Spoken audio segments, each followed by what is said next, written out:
everyone, this is PK Entertainment and we are back again, and here now we have another video for you, and this will be another fun breakdown of the best live action Batman movies, ranking them all from worst to best. Now there might be spoilers for all of the live action Batman films within this breakdown, so just be aware when going into this overall video. And just to be clear, this breakdown will consist of cinematic movies only, not television or streaming movies. Also, it will consist only of sole Batman films, so we take away Batman vs Superman or Justice League. This will be filmed solely where Batman is the lead character. So I hope you enjoy this breakdown, but if you disagree with any of the choices within my ranking, let me know within the comments and then we can have a further discussion. So here we go then with what I deem are the best ever live action Batman films from the worst to the best. So the first entry on this list, and this is one that I think nearly all fans and audiences would agree is generally the worst live action Batman movie, and that is Batman and Robin from 1998. After the box office success of Batman Forever, director Joel Schumacher doubled down on the campiness and comic strip silliness as George Clooney's Batman and Chris O'Donnell's Robin take on Arnold Schwarzenegger's Mr. Freeze and Uma Thurman's Poison Ivy. It's just a massive misfire all the way round that really put a halt on the comic book movie genre as a whole, and it would be several years before the comic book movie genre would be taken again seriously.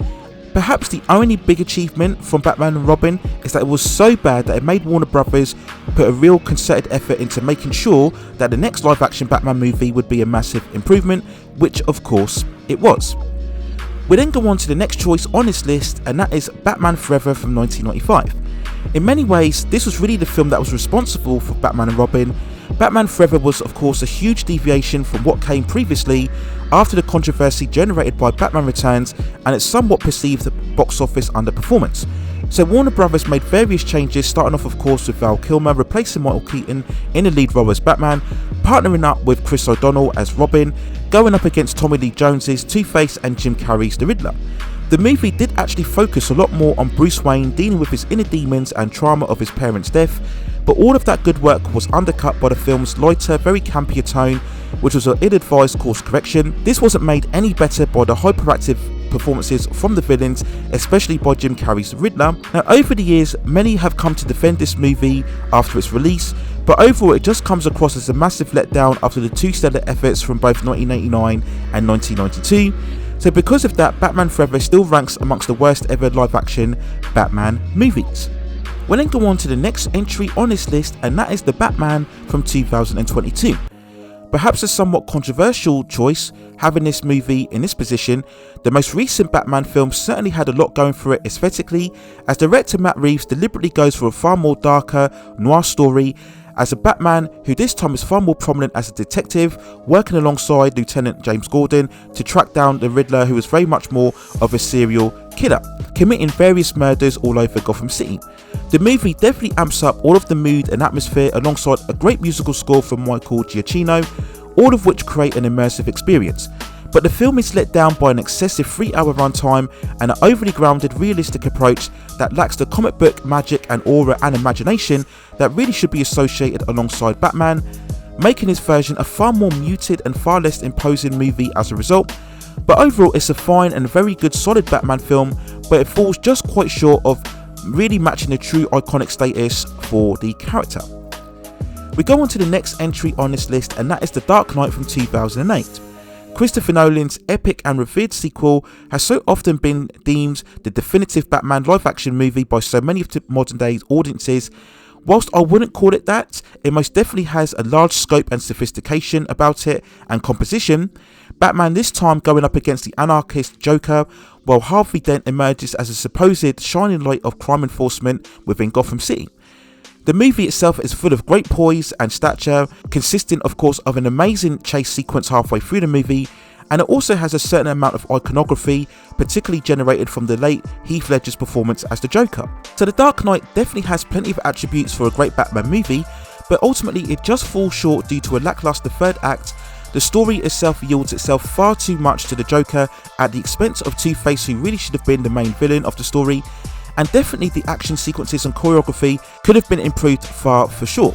But overall an almighty effort all the same, but not quite the greatest Batman movie, but still an impressive achievement for The Dark Knight. We then go on to the next entry on this list, and that is The Dark Knight Rises from 2012. Perhaps another controversial choice, especially having this movie above The Dark Knight. Overall, it's been the least favoured of Nolan's Dark Knight trilogy due to various plot contrivances within the narrative, but what elevates this film is that we truly have an epic Batman story full of dramatic weight, spectacle and momentum, as Batman is initially broken and defeated by Bane before having to rise and recover again in order to save Gotham City as it's held hostage.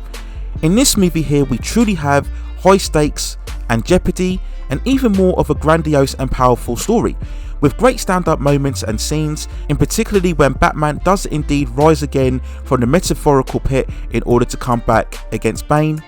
Alongside an epic musical score from Hans Zimmer, we also have a far more imposing and focused antagonist in Bane, and definitely this is the Batman movie that has the most spectacular action climax perhaps out of all of Batman films. So for me, all of these elements makes Dark Knight Rises a truly great Batman movie, and in many ways an underappreciated Batman film, and certainly a worthy choice amongst the greatest live action stories that we've seen surrounding the Caped Crusader. We then go on to the third highest entry on this list, and that is Batman from 1989.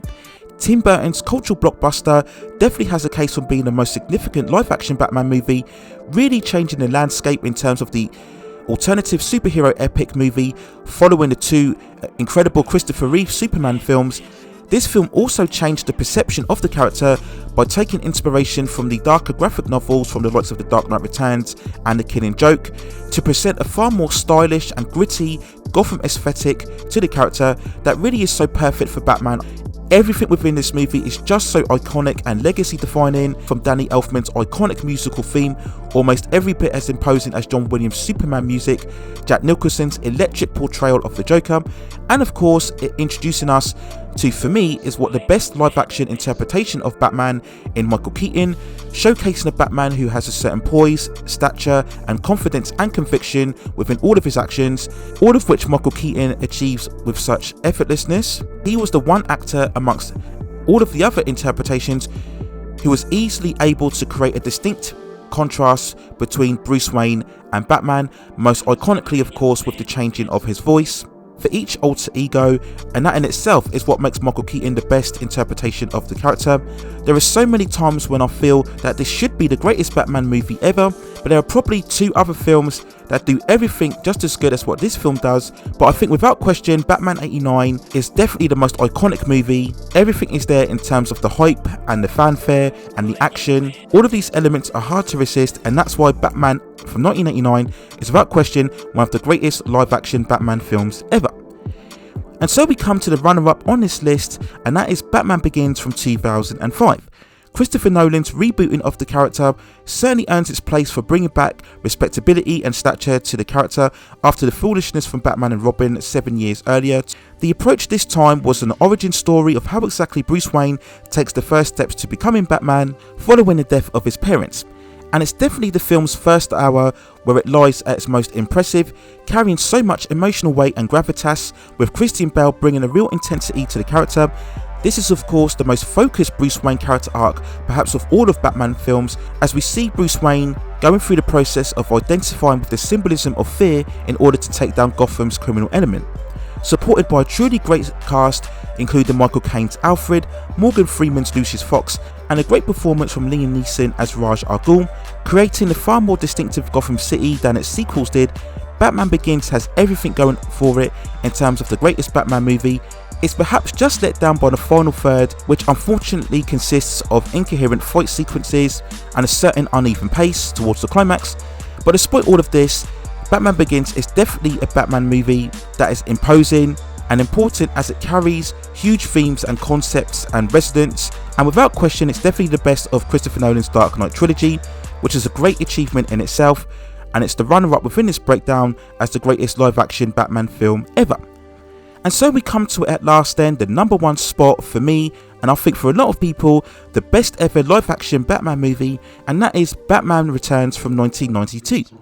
The stellar, classy sequel to Tim Burton's original 1989 blockbuster sees Michael Keaton's Batman return, this time going up against the Penguin and Catwoman, who cause all sorts of chaos within Gotham City, both of them being manipulated by corporate titan Max Schreck.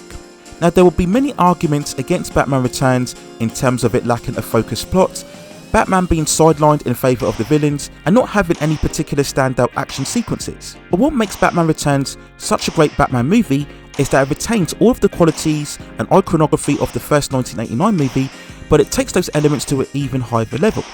Just like the first film, Gotham City is a truly wonderful, awe-inspiring city landscape full of these towering skyscrapers and Greek and Gothic-like statues. This time presented in a far more winter, Christmas-like aesthetic. Gotham City is so much of an otherworldly place that only Batman can truly understand and work inside it, and that's how exactly Gotham City should be presented. Out of all of the Batman films, Batman Returns is the most that fully embraces the darkness, the style, the fantasy and the aura that Batman should have.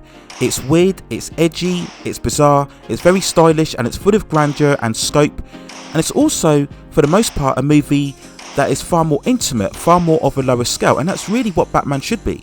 It is of course also helped by two phenomenal film performances. To simply put, Danny DeVito's Penguin and Michelle Pfeiffer's Catwoman are the iconic benchmark portrayals of the characters. Both of them are extremely complex, vivid villains with charisma and personality to spare, but still menacing and imposing. It also gives us a Batman who is actually in his prime. Very assured, this is not a deconstructive or a flawed version here. This is a Batman who knows what to do, who is convincing in his approach. Very much the silent, confident warrior. This is a Batman that you can have complete confidence and conviction in. So alongside a magnificent musical score once again from Danny Elfman, one of the greatest legacies indeed of Batman Returns is that it of course was the inspiration for Batman the Animated Series, many of which most fans deem to be the ultra definitive take of Batman. So it's for all of these elements, which is why I deem Batman Returns to reign supreme as overall the best live action Batman movie. So those are my overall thoughts and feelings of what I deem are the best live action Batman films. Let me know what you think in the comments below. Now of course we will continue to see Batman live action films later on down the line, and if any films within the future supersede the films that I've given within this breakdown, then I'll of course provide a revised ranking. But those are my overall choices for now. Let me know what you think within the comments. If you indeed enjoyed this breakdown and you would like to see me cover similar rankings surrounding these type of topics, then let me know if you have any further suggestions also within the comments. Please also hit and like those subscription and notification buttons so I can provide you with more high quality content like this in the future. But that's it for now.